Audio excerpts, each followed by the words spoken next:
Ladies and gentlemen, thank you for joining us for our podcast. This is JLC Media, the Jorgensen Learning Center, where we are a group of leadership communications consultants and coaches. We help people improve the quality of their communications so that the relationships inside their team and inside the organization enhance and improve. As you know, the quality of the relationship directly impacts the quality of results. This one is about feedback. And we're going to talk about feedback from a couple of different vantage points. And I think you'll enjoy hearing about those different vantage points. And as we do that, we will build the capacity for you that are listening to think about yourselves in the context of receiving or giving feedback and how to really use the language, the words that you are hearing or using to help somebody improve the quality of their effectiveness. We're not here because somebody's done something bad or wrong. We're talking about, in this particular set of conversations, how do we improve and enhance the quality of the leadership practice currently being used? And I'll say this I'm working on myself all the time.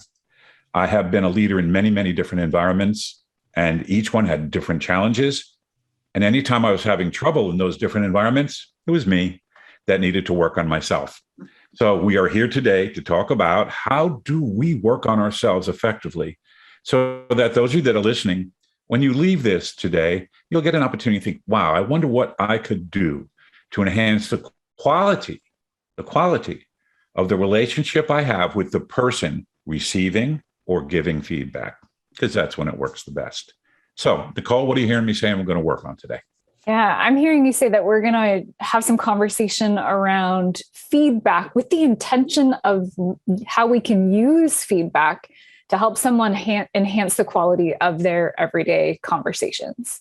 That's beautiful. You know, Nicole, when I was a school principal late in my career, right? So I'm like 28, 29 years into my education career, I finally figured out that really feedback was uninteresting to most people unless they wanted it.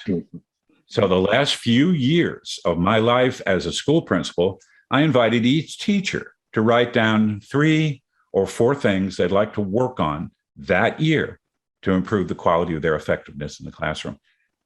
Once they gave me that, my life was simple. I could go and observe, I could chat with them in the hallway. It changed things. So that's one thing, ladies and gentlemen that are listening. What Nicole teed up is that all of us have a plan to improve our personal mastery as leaders. And once a teacher says, this is how I want to improve my personal mastery as a teacher, or in Terry's world, I want to be a better 06. I want to be a better CMO. I want to be a better LNO, whatever the particular position is. If that human being has the opportunity to say, this is what I really want to work on this year, and that's a conversation, so the leader and the person trying to improve themselves get an opportunity to talk about what would that look like? What would success look like? That's really powerful. Thank you so much. Colleen, what are you hearing and thinking? Yeah, I think the big thing that I'm hearing is about improving and enhancing personal effectiveness, team effectiveness, the results throughout the organization. And that feedback is a way, not the only way, but it is absolutely a way to enhance personal practice, my ability to be more effective with my cohorts and my compadres and teammates. And then also, I'm thinking also about this importance of feedback, systemic loops throughout an organization that create space for learning and for more effective decision making, because things are going on. And if we are not intentionally creating space to learn how are these changes unfolding throughout the system, we can't modify, adapt, and adjust. No. You know, Colleen, those of you that are listening, I may be just completely vulnerable. We just left an hour-long conversation with this team and 2 other people to talk about how to improve the quality of our podcasting, how to improve the way we are bringing this information forward. We are all working on this all the time. And thank God, after every one of these podcasts, we have a debrief. We talk about what did we do, what was our intention, what did we do to accomplish that. what did we learn and what might we do differently? This is a constant mantra in our work. And this is all about understanding that when Terry and I have a relationship which is wide open, he can tell me anything and I can tell him anything, the chance of me improving myself goes way up. If I'm stuck trying to be careful, I don't want to hurt his feelings, then I'll get nothing done. So this is a very different kind of environment that we're going to talk about today. And I think you guys are going to love it. Terry, what are you thinking, feeling, learning right this second? Well, while all of you are talking, and what really resonates with me is the constant mantra of always working on yourself. And you as a senior leader, us as senior leaders, we should be thinking about that all the time. What am I learning? What happened in this interaction? What's my takeaway from it? What can I do better next time? And, through my relationship with the Jorgensen Learning Center, that's what I've learned and practiced is what am I learning and what do I need to do differently next time? So I look forward to the rest of the podcast and sharing some of those stories. And a couple of those come to mind right off the bat with what we're talking about. I'm going to pivot right there in a second, but I tell you, this is interesting because as you work with us, and those of you that are listening, if you would like to chat with us about how to improve the ways in which you receive and give feedback, you can call us up anytime. You can have a free discovery conversation with anybody on this chat right now and any of the people on our website just to have a discussion about, I've got to talk to this employee and I'm anxious about it. I kind of like her. I kind of like him, but they're not producing. It's just something's bugging me about their productivity. You can use us in a specific example or even in a team example. So thank you, Terry. Thank you. So let's move into, Colleen has actually prepared some beautiful content for this conversation today. So Colleen, you set the stage for us, and I'm going to pivot right to Terry and have him give us a little story when you talk about these different ways feedback shows up in a conversation. So Colleen, tee us up. Sure. Well, I'm just wondering if our listeners out there are thinking the same as I do. Sometimes when somebody says, hey, I want to give you some feedback, instantly I go to mega cringe, right? Okay. And we instantly go to the negative. And so I think that one thing as we set the stage for this conversation, I invite people to consider that, it's in the title of our podcast, feedback can be the breakfast of champions. How do I get any better? Right? I mean, I talked about earlier before in another podcast where I started golfing. Well, I want to get better. Well, I want feedback from somebody so they can tell me, am I really holding the club appropriately? What do I need to do with my hips? So I want that feedback because I want to get better on the golf course. And so my invitation is feedback's the same, right? So when I'm in my professional setting, I want to be a better facilitator. To your point, right? We want to get information back from our listeners and how can we be better at making these podcasts. Right. So my invitation right there is just, if you were one, probably of those thousands of people that hear feedback and do the mega cringe, it's notice that about yourself. Because we're going to talk about 4 kind of aspects or perspectives of feedback. And the first one is beginning with self, right? And so to tee this one up, it's think about your mental model and how you view and approach feedback, not only in giving it, but also in receiving it. So I'd love to pivot to my colleagues really and just ask them, can they think of a time in their career where either they were concerned about receiving feedback and how did that impact how they showed up in the conversation, or the other piece, right, is in giving feedback. Because to Ray's point, sometimes I'm working with somebody who I'm sitting next to on the soccer field watching my son play. And I know I'm going to see him. So I'm nervous about either giving that or receiving it from my supervisor. So I'm going to pause there and just open it up to my colleagues to see kind of what are your thoughts, and do you have an example that rises? Who'd like to go first? Terry. Okay, well, thanks. Let me talk a little bit about giving feedback. And as we were setting this up today, I was thinking back when I was a mid-level director for administration. So I had multiple officers that were underneath me. And each of them really approached feedback and informing me in different ways. I had one officer that was constantly in my office, sharing information, getting feedback along the way. Here's what I'm doing. Any thoughts? And so that was, a constant feedback, and I knew what was going on in that department and his multiple roles that he had.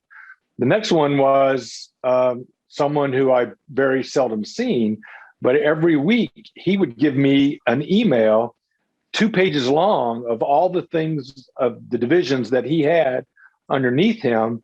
And then I would respond to those emails and saying, hey, here's some priorities, or I really like the way this thing has turned out. Be mindful of this as we go forward, or over the next 30 days or 90 days, we want to make sure that we get in position to be able to do, A, B, or C and deliver upon that. And then I would take those emails and I would just print them out and I would put them in his division officer file. And then I would keep track of them so I could go from one email to the next, right? And keep it going. But I was able to really just provide that positive feedback. My third officer that comes to mind was an officer that I rarely ever saw. And I would constantly worry, what's going on in that department. It's very critical to what's going on. We have inspections coming up. How are we preparing for them and things of that nature? So I finally got out of my office, walked down to his office, sat down and said, hey, what's going on in your world, right? Can you share with me so I know, and then I can advise the commanding officer of what you're doing. So it was 3 different approaches. And then for me as the leader, how did I want to approach that and provide positive feedback and to keep myself knowledgeable and also to keep the things going in the right direction. Beautiful. So that's what it comes to mind. That's outstanding. Nicole, what are you hearing Terry say, and how does that land on you? Yeah, what I'm really taking away from that, Terry, is that you molded your feedback to the individual. You had people that were constantly seeking out feedback, and you wanted to provide that to them in the way that was meaningful for them. And you also had people that maybe were real quiet and didn't seek out feedback, so that you had to approach that differently as a leader. You had to go and engage with them and get them talking to you. So it really is about knowing your people, knowing the way in which they like to have conversation with you, right, and being able to draw out the type of conversations that lead to really honest and authentic conversations for the individual. How did she do it? How did she get you pretty well?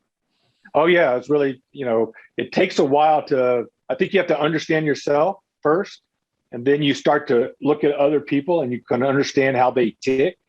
And then you try to make that work for the organization. Right. And so it took it took a while, right? And it does. First of all, why aren't you coming to talk to me, right? You need to come to me. I'm the boss, but that's not how they focus. So I want to get the mission done. So how do I turn it around the other way? And then sort of just looked at the different ways to approach it. And I think people are so different. Go ahead, Nicole. I was just saying, coming back to what Colleen was saying, we all have our own stories. We all have our own experiences with feedback. So coming into any work environment or situation, each individual person is going to have that response, potentially, that response when somebody texts you and says, hey, we need to talk. Like, what does that do to your body? Like, how do you react to that? Because it could be a hard conversation, or, what did I do wrong is where our mind goes first a lot of the time.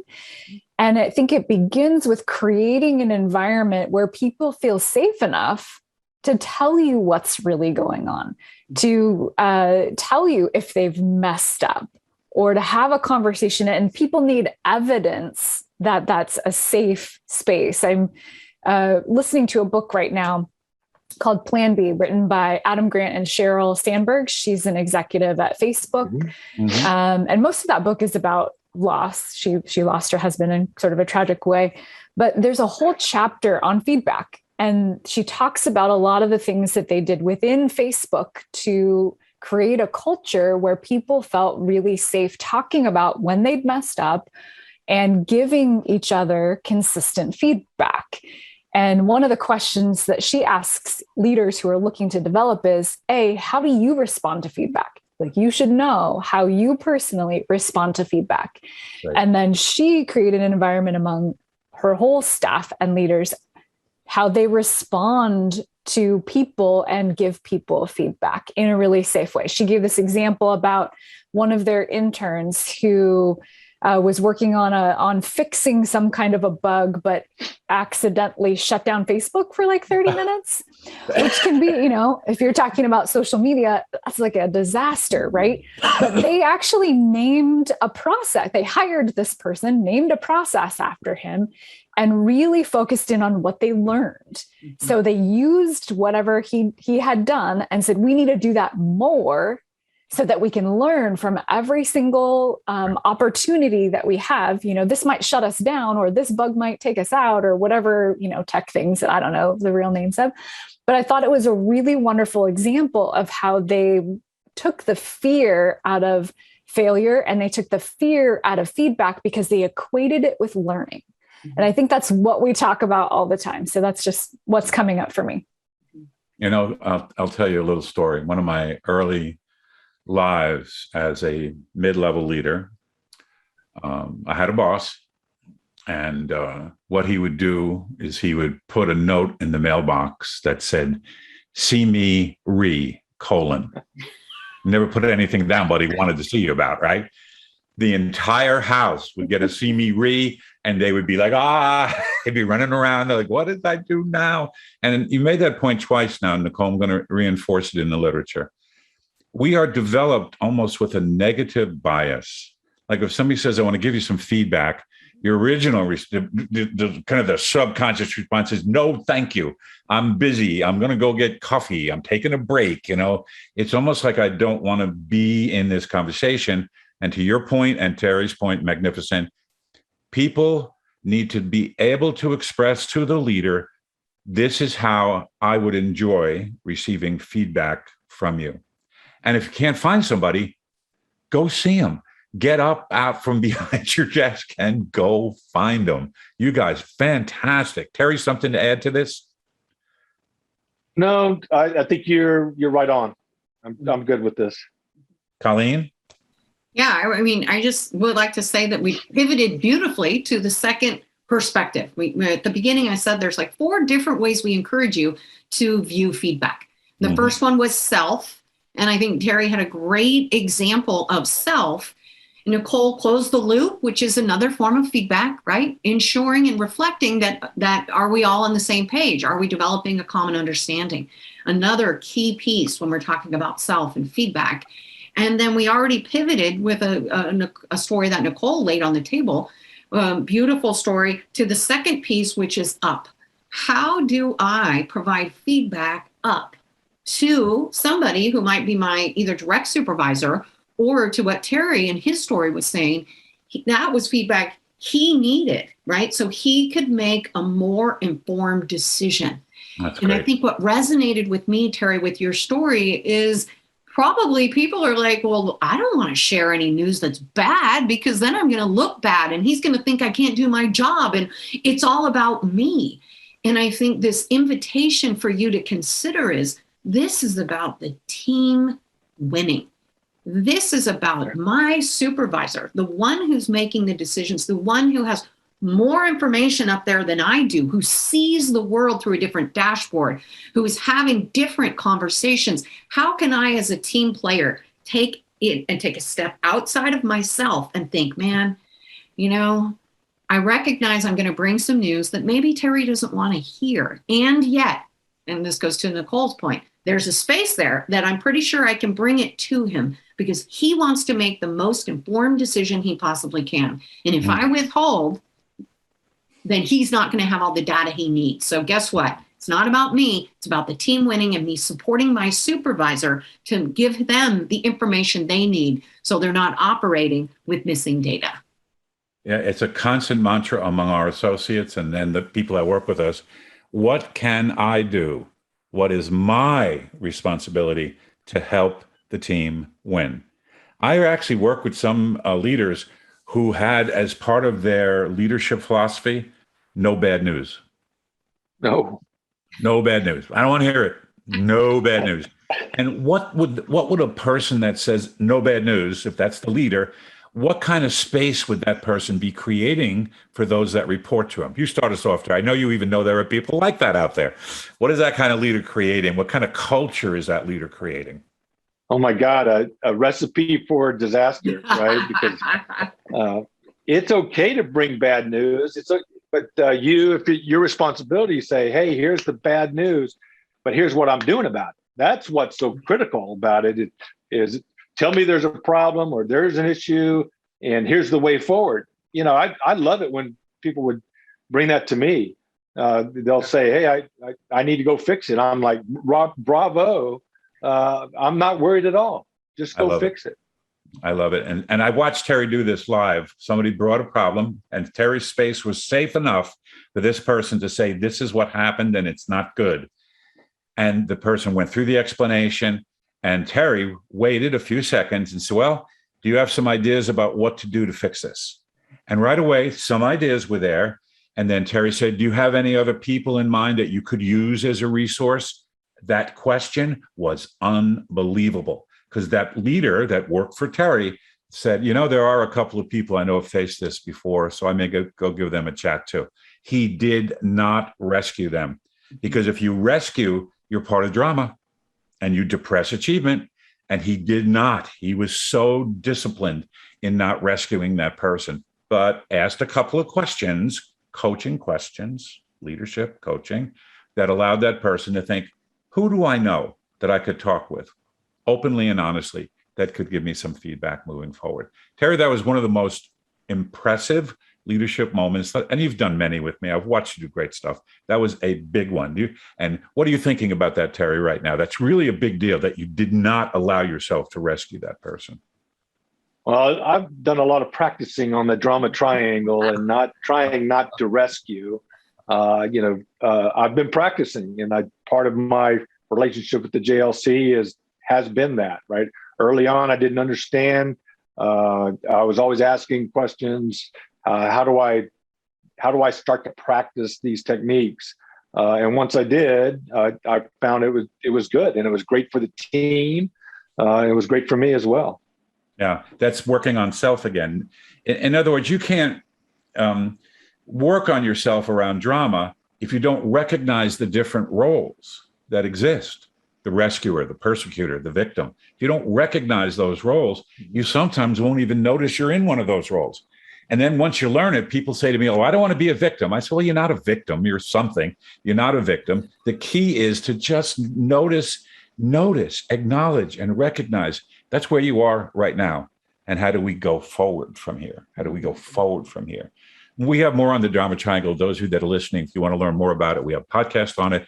And on the website, we have some wonderful material that I think you would enjoy. Nicole, what's resonating with you right now?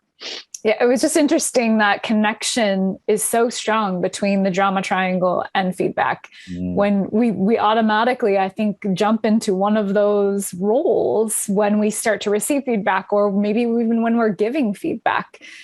So yeah, I would definitely go back to the resources we have on the drama triangle and just notice where you tend to land when you're either giving or receiving feedback. I think that was really beautiful. Beautiful, beautiful. And Nicole, you just brought up leadership presence.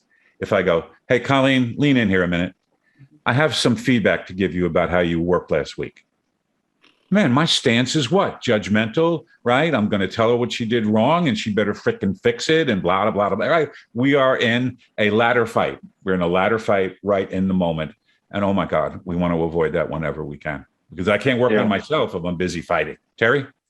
Yeah, one of the things that comes to mind is one of my techniques, or what I do frequently, is I'll come back and my feedback is in a positive direction, right? And I want them to do more of something.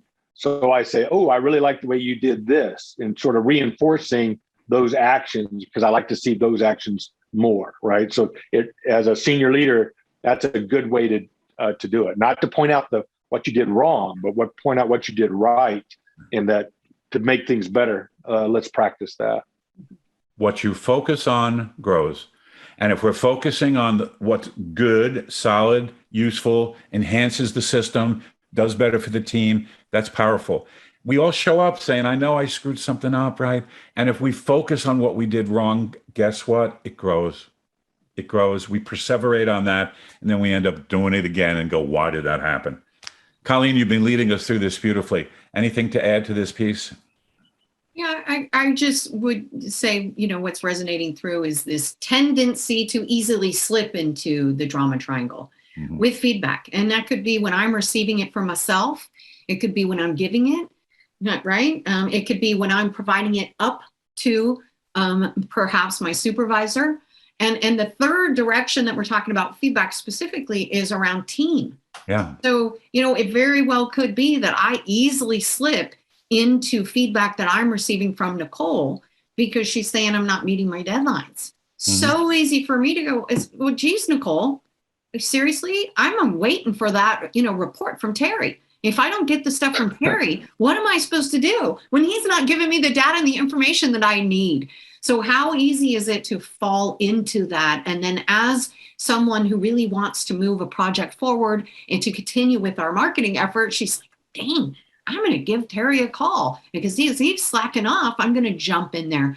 Yeah. So I think, just how simple and easy it is to fall into that. And then the other piece also with this team, because this is the third, outbound is with colleagues, right? So that's really this other perspective of feedback is many times we kind of defend.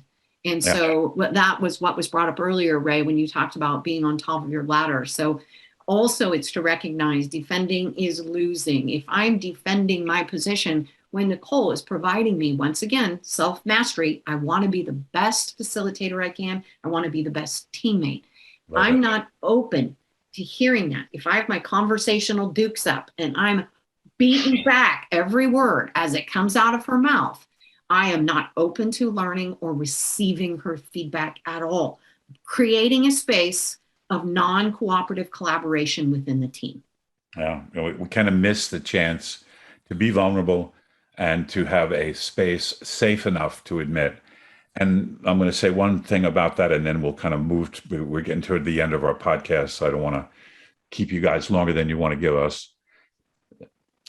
When a team forms, it is very important for them to share their individual personal visions of success and to have a conversation about, well, how do you want to receive feedback on how you're doing? How can we celebrate with you your achievements? And how can we support you and be a resource to you moving forward as a team? We sometimes don't get there. And look how Colleen just naturally felt, well, Terry didn't send me stuff. So I'm now a victim of Terry. And why the hell are you asking me? It was just an immediate, it's almost like we're hardwired for this because this lives in our self-talk and then lives in our little T truths. This has just been magnificent. Back to you, Nicole. What's resonating with you right now about that little piece about team? Yeah, I think what resonated for me was this idea of collective success versus individual success. I think when we hold on to the fears that we have as individuals, or we hold on to like, no, I need to prove myself, or I need to be the one who's winning, we lose the opportunity to collaborate and share with others. We're not in competition with our peers. We have collective goals for the collective success of our entire organization or our entire team. And I think that's where you can get tripped up a lot of times when we're looking at this sideways level of feedback is, are you being pit against each other in some way? Are you pitting yourself against your peers in some way? And why? Like, investigate that if you're noticing it and see how you can shift it. Come back to those collective or collaborative goals so that you can have the common understanding of what you're all working towards versus what you're individually working towards. Yeah, it's almost like sharing what I'm doing to enable the team to win, enable my peers to win, and enable the system to win. Once we begin to say it out loud, it almost like it's, you can take a deep breath And it follows one of our big deals at JLC, and that is to be mutually invested in one another's success, which is why people meet on Mondays to say, what are our priorities for this week? And they meet again on Friday. How'd we do? What went well? To Terry's point, what did we learn? What do we do differently? Coming to the end. Terry, what are you thinking now? Give us some insight as you have gone through this with us today. No, I think it's been very good. And one of the things that comes to mind, based upon what Nicole was just saying, is as a senior leader, I've always approached it as a team, right? What do we need to be doing together? And I think as senior leaders, that's so important. It's not what I need to do, although you may be, what do I need to do to help the team? Right. It's really as the leader, you're saying, what, it's not I don't feel like I need to give direction. I just need to give, this is what we need to achieve. This is where we need to get to, and never having to give that direction, you go do. And I think those are the teams that win more often, because they're all collectively engaged in winning for the team. Now, one of your colleagues, Terry, this is like a frozen moment in time for me, when your senior leader moved and then retired, and a new senior leader showed up. One of your colleagues, who you know very, very well, and who I love to death, he said to one of the people said to him, I think you want something for us. And this gentleman said, I don't want anything for you. I want to be the best I can be to support this team in achieving its goals. I'll never forget that. The room got silent, and it was just, the impact was phenomenal. I want to know what I can do. What can I do to improve myself so I can do what's necessary to support this team in achieving its goals? That was a powerful moment in that transition time. And I know you remember it because it was such an unbelievable moment. Do you remember that, Tay? Not quite. I can't remember who that was, but it was Mike. I think I remember the moment in where we were for that. Yeah. And it was Mike, and it was just really just the most elegant sentence. And I watched. Yeah. Oh wow. Yeah. Okay. I like that. That's different. That's me working on me, so I can be the best I can be, the best Ray I can be to support this team. So yeah. All right, let's do a quick little. The top thing that what resonated the most with you, Nicole? What kind of said, that's good, I want to remember that. What got you? Yeah, I don't know if I have a specific thing I can pull out, but to me, it's all coming back to the modeling. It begins with me. It begins with me as the leader and how I can model what I want to see from others. I love it, love it, love it. And that came up yesterday on another interview that we did. And actually the gentleman we interviewed said, thank you for that, Ray. I sometimes don't always follow the research as closely. I do things by intuition. And his intuition was, if it is to be, it's up to me. I must model it first. It's really good. Miss Colleen, what resonated most with you today? Yeah, I mean, I think that several things, as Nicole said, but I really do believe that it is the importance of developing a safe space, because it's all about the relationships. If I have a quality relationship with someone, the feedback comes and lands on me differently. So I'll just say everything goes back to that. If I want to have a true collaborative, cooperative environment, if I want to have a culture of learning, if I want to have all these strategic priorities of this process improvement, you name it. All of these are management tools and if I want all of those to work, I need some feedback, right? That is key systemically. So I think the biggest piece is how can we intentionally develop the professional relationships? So when I do have something that I need to provide to my supervisor, to my colleagues, to my team, I know I can bring it forward to them in a way that can be respectful, that they will, be receptive to and not push back an amount. So Colleen, I'm going to do a story briefly that I did for three of you, I'm sure at some point, but not the listeners. I was in San Diego at a big conference, 3,000 or 4,000 people in attendance, great speakers, you name anybody that was a luminary at that time showed up. The meeting organizer found that Mother Teresa was in town. She came and spoke. and she spoke for less than 2 minutes. And she got a standing ovation and the highest rating of anybody that spoke for the entire week. Did the last piece of the conference. And she stood, a very small woman, diminutive, and stood behind the microphone. The room was standing up, cheering for the last person. The organizer introduced Mother Teresa. She stood behind the microphone till the room got quiet. Everyone sat down. She stepped up to the microphone and she said, I understand that all of you out here want to lead people. If you want to lead people, there are two things that I think you really need to consider. One, you got to know them.